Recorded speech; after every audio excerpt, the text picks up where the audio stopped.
With the clock ticking before Italy's general election on March 4, Mr. Salvini outlined his biggest priorities as opposing budgetary constraints to European regulations that harm Italian companies and families. Mr. Salvini said he wanted fewer constraints from Europe, no to austerity policies, revision of the European treaties and prevalence of the Italian constitution over the community law. Lega Nord, he said, is willing to do anything to defend national interest, including going against the EU's deficitandGDP rule. He said European bonds are a cage, we want to open it, and if we succeed with everyone's agreement, we will be very happy. For us the national interest will come first. To defend Italians we are willing to disregard the rules of the euro. He slated the euro as a failed experiment, and said a country which does not control its currency is not a free country. Matteo Salvini said giving the EU more power was like giving whiskey to an alcoholic, and he hid out at the new left-wing Partnership Europe, or More Europe, which aims to secure pro-EU votes in March's election. He said, there is a party called Europe. If we were not Lega, we would be Italy.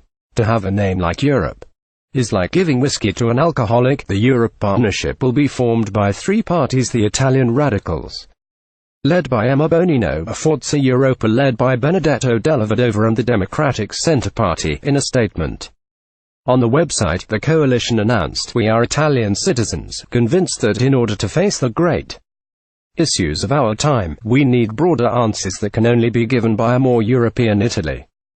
In a more united and democratic Europe, we are committed to ensuring that Italy is finally a key player in Europe, rediscovering full financial stability and capacity for growth, enhancing and attracting talent and creativity, freeing vital energies from too many corporate and ideological constraints, establishing itself as a place for rights. It is time to say that to look at the future of Italy, we need Europe." Matteo Salvini said Lega Nord was the only true Eurosceptic party in Italy. It comes as Mr. Salvini presented outspoken anti-Euro economists among his election candidates, widening divisions with his ally Silvio Berlusconi.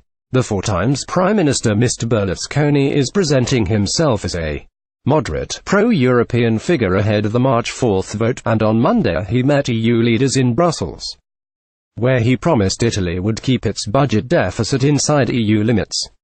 Mr. Berlusconi's Forza Italia and Lega Nord signed a joint program last week pledging an end to austerity and promising a revision of EU treaties, but making no reference to leaving the euro. Mr. Salvini also took issue with Mr. Berlusconi's pledge to hold the deficit below 3% of national output, if that 3% damages Italian families. As far as we are concerned, it doesn't exist. Matteo Salvini said he would always put Italy above the EU. Mr. Salvini was presenting the election candidacies of Claudio Borghi and Alberto Bagnai, two of Italy's most Eurosceptic economists who both advocate an end to budget restraint and a breakup of the currency bloc, presenting his party as the only alternative for voters fed up with the euro. Mr. Salvini attacked the anti-establishment Five-Star movement, which has backtracked on a plan for a referendum on the euro, for changing its position 360 degrees. Mr. Berlusconi and Mr. Salvini have agreed that whichever party gets most votes will pick the bloc's candidate for Prime Minister. Forza Italia is polling about 4 points ahead of the Lega Nord, but Mr.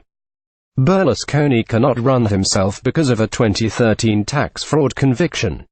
Additional reporting by Maria Ortega.